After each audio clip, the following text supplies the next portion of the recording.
Hi everyone, ನಾನು ನಿಮ್ಮ ಕನ್ನಡ ಕೋರಿ ಪ್ರೇಮ. ನನ್ನ ಯೂಟ್ಯೂಬ್ ಚಾನಲ್ಗೆ ನಿಮ್ಮೆಲ್ಲರಿಗೂ ಪ್ರೀತಿಯ ಸ್ವಾಗತ. ಆತ್ಮೀಯ ವೀಕ್ಷಕರೇ, ನಾನಿವತ್ತು ಕರಾವಳಿಯ ಸ್ಪೆಷಲ್ ಆದ ನೀರು ದೋಸೆ ಮತ್ತು ನೀರು ಚಟ್ನಿನ ಯಾವ ರೀತಿ ಮಾಡೋದು ಅಂತ ಹೇಳ್ಕೊಡ್ತೀನಿ. ಕಡಿಮೆ ಇಂಗ್ರೀಡಿಯೆಂಟ್ಸ್ನ ಉಪಯೋಗಿಸಿ ಇದಕ್ಕೆ ಹೆಚ್ಚಿನ ಪದಾರ್ಥಗಳೇನು ಬೇಕಿಲ್ಲ, ಆದರೆ ಕೆಲವೊಂದು ಪ್ರೊಸೀಜರ್ನ ಯೂಸ್ ಮಾಡ್ಕೊಂಡು ಮಾಡೋದ್ರಿಂದ ತುಂಬ ಅದ್ಭುತವಾಗಿ ಬರುತ್ತೆ. ಹಾಗಾಗಿ ಯಾವ ವಿಧಾನದಲ್ಲಿ ಮಾಡಬೇಕು ಅಂತ ನಿಮಗೆ ಸರಳವಾಗಿ ಹೇಳ್ಕೊಡ್ತೀನಿ. ಬನ್ನಿ, ಅದಕ್ಕೆ ಬೇಕಾಗಿರುವಂಥ ಇಂಗ್ರೀಡಿಯೆಂಟ್ಸ್ ಯಾವ್ಯಾವು ಅಂತ ನೋಡೋಣ, ಹೇಗೆ ಮಾಡೋದು ಅಂತ ನೋಡೋಣ. ನೀವು ಇನ್ನೂ ನನ್ನ ಚಾನಲ್ನ ಸಬ್ಸ್ಕ್ರೈಬ್ ಮಾಡಿಲ್ಲ ಅಂದರೆ ಕೂಡಲೇ ಮಾಡಿ. ಬನ್ನಿ, ಹೇಗೆ ಮಾಡೋದು ಅಂತ ನೋಡೋಣ. ನೋಡಿ, ಈ ನೀರು ದೋಸೆ ಮಾಡೋದಕ್ಕೆ ಮೊದಲಿಗೆ ನಾವು ಬರೀ ಅಕ್ಕಿಯನ್ನು ನೆನೆಸಿಡಬೇಕು. ಈ ಅಕ್ಕಿ ಜೊತೆಗೆ ಯಾವುದೇ ಪದಾರ್ಥ ಸೇರಿಸೋಂಗಿಲ್ಲ. ಮಾಮೂಲಿ ನಾವು ಇಡ್ಲಿ ದೋಸೆಗೆ ಹಾಕ್ತೀವಲ್ಲ, ಅದೇ ಅಕ್ಕಿನ ನಾವು ಇಡೀ ಓವರ್ನೈಟ್ ನೆನೆಸಿಡಬೇಕು. ನಾಳೆ ಬೆಳಗ್ಗೆ ಬ್ರೇಕ್ಫಾಸ್ಟ್ ಮಾಡಬೇಕು ಅಂದರೆ ಇಡೀ ರಾತ್ರಿ ನೆನೆಸಿಡಬೇಕು. ಇದು ರುಬ್ಬಿದ ತಕ್ಷಣವೇ ಮಾಡೋವಂಥ ದೋಸೆ. ಹಾಗಾಗಿ ನಾನು ರಾತ್ರಿ ಇಡೀ ನೆನೆಸಿಟ್ಟಿದ್ದೀನಿ. ನೋಡಿ, ನೆನೆಸೋಕ್ಕಿಂತ ಮುಂಚೆ ಅಕ್ಕಿನ 3-4 ಸಾರಿ ತೊಳಿಬೇಕು. ಏಕೆಂದರೆ ಅಕ್ಕಿ ಫುಲ್ ವೈಟ್ ಕಲರ್ ಇದ್ದರೆ ದೋಸೆ ತುಂಬ ವೈಟಾಗಿ ಬರುತ್ತೆ. ಹಾಗಾಗಿ ನಾನು 3-4 ಸಾರಿ ತೊಳೆದ್ಬಿಟ್ಟು ರಾತ್ರಿ ಇಡೀ ನೆನೆಸಿಟ್ಟಿದ್ದೀನಿ. ಈಗ ಇದನ್ನು ತುಂಬ ನೈಸಾಗಿ ಗ್ರೈಂಡ್ ಮಾಡ್ಕೊಳ್ಬೇಕು. ಇದ್ರ ಜೊತೆಗೆ ನಾನು ಏನು ತೊಗೊಂಡಿದ್ದೀನಿ ಅಂದರೆ, ನಾನು 2 ಗ್ಲಾಸ್ನಷ್ಟು ಅಕ್ಕಿ ತೊಗೊಂಡಿದ್ದೀನಿ, 1 ಬೌಲ್ನಷ್ಟು ಹಸಿ ಕಾಯಿ ತುರಿ ತೊಗೊಂಡಿದ್ದೀನಿ, ರುಚಿಗೆ ತಕ್ಕಷ್ಟು ಉಪ್ಪು. ಈ 3 ಪದಾರ್ಥಗಳು ಸಾಕು. ನಾವೀಗ ಏನು ಮಾಡಬೇಕಪ್ಪ ಅಂದರೆ, 2 ಗ್ಲಾಸ್ ಅಕ್ಕಿ ಇರೋದ್ರಿಂದ ನಾನು ಇದನ್ನು 2 ಬ್ಯಾಚಲ್ಲಿ ನೈಸಾಗಿ ರುಬ್ಕೊಂಡು ಬರ್ತೀನಿ. ಆಮೇಲೆ ರುಚಿಗೆ ತಕ್ಕಷ್ಟು ಉಪ್ಪನ್ನು ಸೇರಿಸಿ ಯಾವ ರೀತಿ ದೋಸೆ ಮಾಡೋದು ಅಂತ ನೋಡೋಣ. ನೋಡಿ, ಅರ್ಧ ಜಾರಾಗೋಷ್ಟು ಅಕ್ಕಿಯನ್ನು ಹಾಕ್ಕೊಂಡಿದ್ದೀನಿ. ಅದಕ್ಕೆ ಈಗ ಫಸ್ಟ್ ಟೈಮ್ ಅರ್ಧ ಬೌಲಷ್ಟು ಕಾಯಿ ತುರಿಯನ್ನು ಹಾಕ್ಕೊಂಡು ನೈಸಾಗಿ ರುಬ್ಕೊಂಡು ಬರ್ತೀನಿ. ಆಮೇಲೆ ಉಳಿದಿರೋಂಥ ಅಕ್ಕಿ ಮತ್ತು ಕಾಯನ್ನು ಹಾಕಿ ಮತ್ತೆ ರುಬ್ಬೋಣ. ನೋಡಿ, ಇದನ್ನು ನೀಟಾಗಿ ಗ್ರೈಂಡ್ ಮಾಡ್ಕೊಂಡು ಬಂದಿದ್ದೀನಿ. ಯಾವ ಥರ ರುಬ್ಬಬೇಕಪ್ಪ ಅಂದರೆ, ತುಂಬ ನೈಸಾಗಿರಬೇಕು. ನೋಡಿ, ಒಂದು ಸ್ವಲ್ಪ ಕೂಡ ತರಿಯಾಗಿರಬಾರ್ದು. ಇಷ್ಟು ನೀಟಾಗಿ ನಾವು ಗ್ರೈಂಡ್ ಮಾಡ್ಕೊಂಡು ಬರಬೇಕು. ಈಗ ಇದಕ್ಕೆ ಅಗತ್ಯ ಪ್ರಮಾಣದಲ್ಲಿ ರುಚಿಗೆ ತಕ್ಕಷ್ಟು ಉಪ್ಪನ್ನು ಸೇರಿಸ್ಕೊತಾ ಇದ್ದೀನಿ. ಜೊತೆಗೆ ಇದನ್ನು ತುಂಬ ತೆಳುವಾಗಿ ಕಲಿಸ್ಬೇಕು.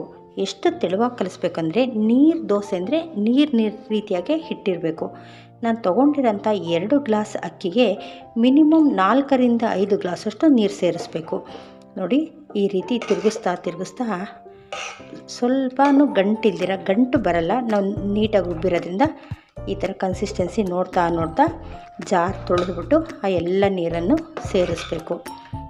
ಅದು ಎಷ್ಟು ನೀರು ಸಾಕು ಅಂದರೆ ನಮ್ಗೆ ಹೆಂಗೆ ಗೊತ್ತಾಗುತ್ತಪ್ಪ ಅಂತಂದರೆ, ನಾವೆಲ್ಲ ನೀರಿನ ಪ್ರಮಾಣ ಮಿಕ್ಸ್ ಮಾಡಿದ್ದಾದಮೇಲೆ ಈ ರೀತಿ ಹಿಂಗೆ ಮಿಕ್ಸ್ ಮಾಡಿದ್ರೆ ನೋಡ್ರಿ, ಹಿಟ್ಟು ಇದಕ್ಕೆ ಸ್ವಲ್ಪ ಅಂಟಬೇಕಷ್ಟೇ, ಜಾಸ್ತಿ ಹಿಟ್ಟು ಅಂಟ್ಕೊಳ್ಬಾರ್ದು. ನೋಡಿ, ನೋಡ್ತಾ ಇದ್ದಿಲ್ಲ, ಈ ರೀತಿ ನೀರಾಗಿರಬೇಕು. ಈ ಪ್ರಮಾಣದಲ್ಲಿ ಕಲಿಸ್ಕೊಂಡು ರುಚಿಗೆ ತಕ್ಕಷ್ಟು ಉಪ್ಪು ಹಾಕಿ ಈಗ ನಾವು ದೋಸೆಗಳನ್ನ ಹಾಕ್ಬೋದು. ನೋಡಿ, 2 ಗ್ಲಾಸ್ ಅಕ್ಕಿಗೆ 4-4.25 ಗ್ಲಾಸಷ್ಟು ನೀರನ್ನು ಸೇರಿಸ್ಕೊಂಡಿದ್ದೀನಿ. ಈಗ ಕನ್ಸಿಸ್ಟೆನ್ಸಿ ಕರೆಕ್ಟಾಗಿದೆ. ಈಗ ನಾವು ದೋಸೆ ಮಾಡ್ಕೊಳ್ಬೋದು. ಈಗ ಒಂದು 5 ನಿಮಿಷಗಳ ಕಾಲ ಇದನ್ನು ಬಿಡ್ತೀನಿ. ಅಷ್ಟರಲ್ಲಿ ಇದಕ್ಕೆ ನೀರು ದೋಸೆಗೆ ಒಂದು ನೀರು ಚಟ್ನಿಯನ್ನು ಯಾವ ರೀತಿ ಮಾಡೋದು ಅಂತ ನೋಡೋಣ. ನೋಡಿ, ಈ ಒಂದು ನೀರು ಚಟ್ನಿ ಮಾಡೋದಕ್ಕೆ ನಾನು 1 ಬೌಲ್ನಷ್ಟು ಹಸಿ ಕಾಯಿ ತುರಿ ತೊಗೊಂಡಿದ್ದೀನಿ. ಜೊತೆಗೆ ಅರ್ಧ ಬೌಲಷ್ಟು ಹುರಿಗಡಲೆ, ಇದರಲ್ಲಿ 4 ಎಸಳಿನಷ್ಟು ಬೆಳ್ಳುಳ್ಳಿ, ಅರ್ಧ ಇಂಚಿನಷ್ಟು ಶುಂಠಿ, ಸ್ವಲ್ಪ ಹುಣಸೆಹಣ್ಣು, ರುಚಿಗೆ ತಕ್ಕಷ್ಟು ಉಪ್ಪು, ಇಷ್ಟನ್ನು ಸೇರಿಸ್ತಾ ಇದ್ದೀನಿ. ಜೊತೆಗೆ ನಮ್ಮ ಖಾರಕ್ಕೆ ಅನುಗುಣವಾಗಿ ಹಸಿಮೆಣಸಿನ್ಕಾಯಿ 10-12 ಹಸಿಮೆಣಸಿನ್ಕಾಯಿ ತೊಗೊಂಡಿದ್ದೀನಿ. ಜೊತೆಗೆ 1 ಹಿಡಿಯಷ್ಟು ಕೊತ್ತಂಬರಿ, ಫ್ರೆಶ್ ಆಗಿರೋ ಕೊತ್ತಂಬರಿ ತೊಗೊಳ್ಳಿ, ತುಂಬ ಚೆನ್ನಾಗಿರುತ್ತೆ ಸ್ಮೆಲ್ಲು. ಜೊತೆಗೆ ಸ್ವಲ್ಪ ಪುದೀನ, ಸ್ವಲ್ಪ ಕರಿಬೇವು, ಇಷ್ಟನ್ನು ಉಪಯೋಗಿಸ್ಕೊಂಡು ನೀಟಾಗಿ ಗ್ರೈಂಡ್ ಮಾಡ್ಕೊಂಡು ಬಿಡೋಣ. ಆಗ ನಮಗೆ ಈ ನೀರು ದೋಸೆಗೆ ಒಂದು ನೀರು ಚಟ್ನಿ ರೆಡಿ ಆಗುತ್ತೆ.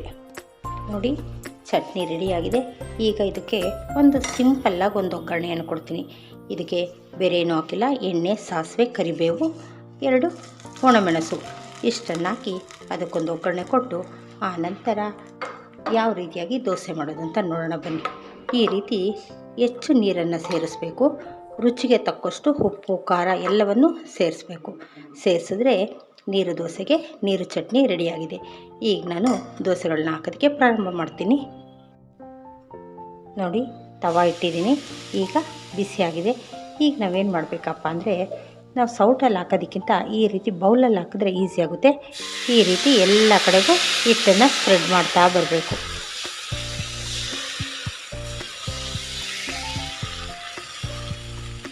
ಈ ರೀತಿ ಹಾಕಿ ಇದಕ್ಕೆ ನಾವು ಎಣ್ಣೆ ಏನು ಹಾಕಂಗಿರಲ್ಲ, ಹಾಗೆ ಬೇಯಿಸೋದು. 1-2 ನಿಮಿಷದಲ್ಲಿ ನೀಟಾಗಿ ಬೇಯುತ್ತೆ. ನೋಡಿ, ಈಗ ಮೇಲ್ಭಾಗ ಬೆಂದಿದೆ. ಈಗ ಒಂದು ಸೈಡಿಂದ ಅದನ್ನು ಫೋಲ್ಡ್ ಮಾಡ್ಕೊಳ್ಳೋಣ. ಈಗ ನೋಡಿ, ಈ ರೀತಿಯಾಗಿ ಫೋಲ್ಡ್ ಮಾಡಿ ತಕ್ಕೊಳ್ಳೋಣ. ಈಗ ಮತ್ತೊಂದನ್ನು ಹಾಕಬೇಕಾದ್ರೂ ಅದೇ ರೀತಿ ತವಾ ಮೇಲೆ ಸ್ವಲ್ಪ ನೀರನ್ನು ಹಾಕಬೇಕು. ಹಾಕಿದ್ಮೇಲೆ ಈ ರೀತಿ ಹಾಕ್ತಾ ಬರಬೇಕು. ನೋಡಿ, ಇಷ್ಟು ನೀರಾಗಿ ನೀವು ಹಿಟ್ಟನ್ನು ಕಲಸಿಟ್ಕೋಬೇಕು, ಇಲ್ಲಾಂದರೆ ದೋಸೆ ದಪ್ಪ ಆಗುತ್ತೆ. ಈಗ ಹಾಕಿದ್ಮೇಲೆ ಸ್ವಲ್ಪ ಬೇಕಾದರೆ ಹೆಚ್ಚಿದ್ರೆ ಈ ಥರ ಹಿಂಗೆ ಸ್ಪ್ರೆಡ್ ಮಾಡಿ ಅದು ಎಲ್ಲ ಕಡೆಗೂ ಹರ್ಕೊಳ್ಳುತ್ತೆ. ನೋಡಿ, ಹೀಗೆ ನಾವು ಪ್ರತಿ ಸಾರಿ ತೆಗಿಬೇಕಾದ್ರೂ ಈ ಕುರ್ಪಿಯನ್ನು ನಾವು ನೀರಿನಲ್ಲೇ ವೆಟ್ ಮಾಡ್ಕೋಬೇಕು, ಇಲ್ಲಾಂದರೆ ಅಂಟ್ಕೊಳ್ಳುತ್ತೆ.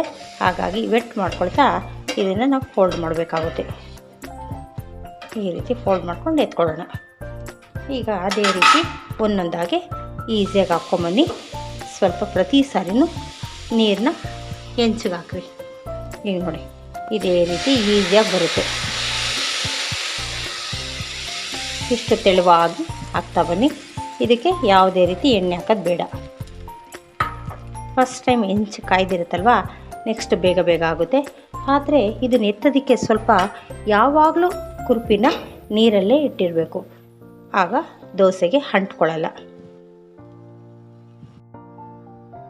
ನೋಡಿ, ಕರಾವಳಿ ಸ್ಪೆಷಲ್ ನೀರು ದೋಸೆ ಸವಿಯಲು ಸಿದ್ಧವಾಗಿದೆ. ಈ ನೀರು ದೋಸೆಗೆ ನೀರು ಚಟ್ನಿ ಒಳ್ಳೆ ಕಾಂಬಿನೇಷನ್. ಜೊತೆಗೆ ಒಂದು ಚಟ್ನಿ ಪುಡಿ ಇದ್ದರೆ ರುಚಿ ಮತ್ತಷ್ಟು ಚೆನ್ನಾಗಿರುತ್ತೆ. ಹಾಗಾಗಿ ನಿಮ್ಮೆಲ್ಲರಿಗೂ ರೆಸಿಪಿ ಇಷ್ಟ ಆಗಿದೆ ಅಂತ ಭಾವಿಸಿದ್ದೀನಿ. ಇಷ್ಟ ಆದರೆ ಲೈಕ್, ಶೇರ್, ಸಬ್ಸ್ಕ್ರೈಬ್ ಮಾಡೋದನ್ನ ಮರಿಬೇಡಿ. Thank you.